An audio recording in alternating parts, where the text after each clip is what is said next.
বহু মানুষের প্রার্থনা, চিকিৎসকদের চেষ্টা কাজে এলো না।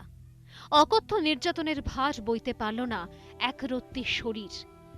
অপারেশন করে 7টি সূঁচ বের করার পর নতুন করে সংক্রমণ দেখা গিয়েছিল শিশু কন্যার দেহে, তার উপর মাল্টি অর্গান ফেলিওর।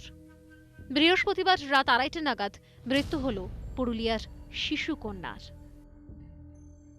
এসএসকেএমের শিশু শল্য বিভাগে ভর্তি শিশুর চিকিৎসায় তৈরি হয়েছিল মেডিকেল বোর্ড। মঙ্গলবার অপারেশন করে দেহে ঢুকে থাকা 7টি সূঁচ বের করেন চিকিৎসকেরা।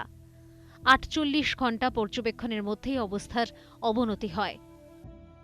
কিন্তু অপারেশনের পর কেন এমনটা ঘটল? শিশুর শরীরে 7 বার সূঁচ ঢুকিয়ে দেয় এক পরিচিত। 1 মাসেরও বেশি সময়ে বিনা চিকিৎসায় যন্ত্রণায় ছটফট করেছে ওই শিশু। অপারেশনের আগে দেহে প্রয়োজনীয় ফ্লুইড ছিল না, হিমোগ্লোবিনের পরিমাণও যথেষ্ট কম। যন্ত্রণা কমাতে ঝুঁকি নিয়েই অপারেশন করা হয়। অপারেশনের 7টি সূঁচি বের করা হয়, তবে জীবাণু সংক্রমণ বন্ধ করা যায়নি। সূঁচ ঢোকানোর সময় শিশুর দেহে জীবাণু সংক্রমণ হয়, ফুসফুসে সংক্রমণ, মাল্টি অর্গান ফেলিওরে মৃত্যু। ফুসফুসের সংক্রমণে আক্রান্ত ছিল, তো যখন অলরেডি ফুসফুসের সংক্রমণটা ছিল, এটা কিন্তু খুব হাই রিস্ক পেশেন্ট, সেই হিসেবে কিন্তু তার লাইফ রিস্কটা ছিল। যকৃৎ, অগ্নাশয় সহ শরীরের প্রায় সব জায়গায় ঢুকিয়ে দেওয়া হয়েছিল সূঁচ। ঝুঁকি নিয়ে অপারেশন না হলে কি অন্য কিছু হতে পারত?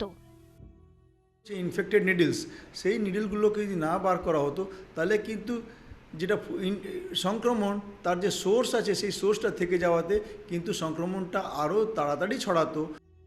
শিশুর সৎকার নিয়েও তৈরি হয় জটিলতা। পুরুলিয়া চাইল্ড ওয়েলফেয়ার কমিটিকে কলকাতায় দেহ তুলে দেওয়া হবে বলে ঠিক হয়েছিল, তবে কলকাতায় আসার পথে ফিরে আসতে বলা হয় তাদের। শিশুটির মায়ের কাউন্সেলিং কোথায় হবে তা নিয়েও চূড়ান্ত সিদ্ধান্ত হয়নি। Bureau report, ETV news Bangla.